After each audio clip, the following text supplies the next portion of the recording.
Hey Grasshoppers, well done for another great day. I have to say I really have been loving all your topic work.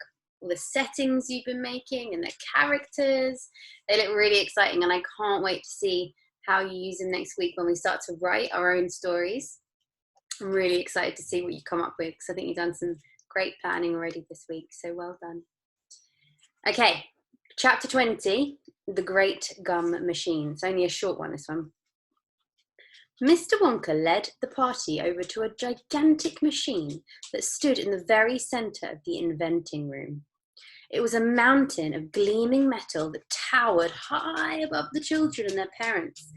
Out of the very top there sprouted hundreds and hundreds of thin glass tubes, and the glass tubes all curled downwards and came together in a bunch and hung suspended over an enormous round tub as big as a bath.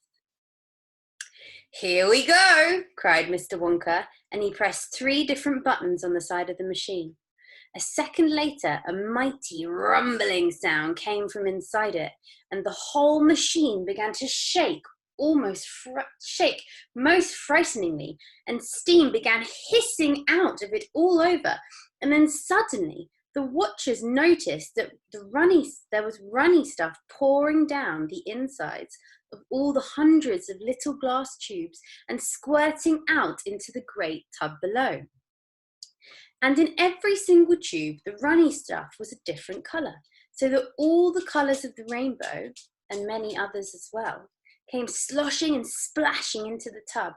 It was a lovely sight. And when the tub was nearly full, Mr. Wonka pressed another button, and immediately the runny stuff disappeared. And whizzing and whirring noises took its place. And then a giant whizzer started whizzing around inside the enormous tub, mixing up all the different coloured liquids like an ice cream soda. Like ice cream sodas, like ice cream with sort of Coke, like fizzy drinks inside it. Gradually, the mixture began to froth. It became frothier and frothier, and it turned from blue to white to green to brown to yellow, and then back to blue again. "Watch," said Mr. Wonka. Click went the machine, and the whizzers stopped whizzing. And now there came a sort of sucking noise. Can you make a kind of sucking noise? What do you think that would sound like? There came a sort of sucking noise, and very quickly all the blue frothy mixture in the huge basin was sucked back into the stomach of the machine. There was a moment of silence. Then a few queer rumblings were heard. Queer means strange. Then silence again. Then suddenly the machine let out a monstrous, mighty groan.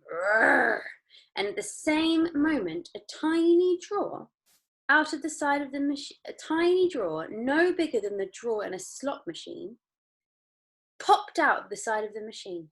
And in the drawer, there lay something so small and thin and grey that everybody thought it must be a mistake. The thing looked like a little strip of grey cardboard.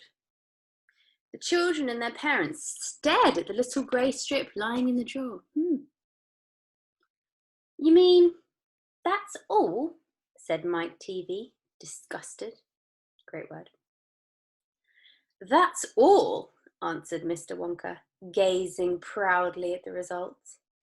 "Don't you know what it is?" There was a pause. Then, suddenly, Violet Beauregarde, the silly gum-chewing girl, let out a yell of excitement.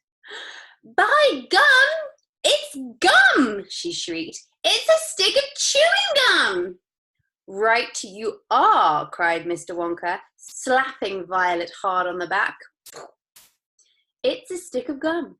It's a stick of the most amazing and fabulous and sensational gum in all the world." This is the machine. You can see that the little drawers poked out and out has come the gum. And there's Mike TV and there's Violet Beauregarde inspecting what's just arrived. Okay, and that is the end of chapter 20. Next week's chapter is called Goodbye Violet. Goodbye Violet. That's an interesting name for the beginning of a chapter. What do you predict is going to happen in the next chapter? You could write a comment underneath this post and write your predictions to let us know. Right, grasshoppers, you've been great this week. I will see you back here on Monday. I wish you all a very nice weekend. Bye bye.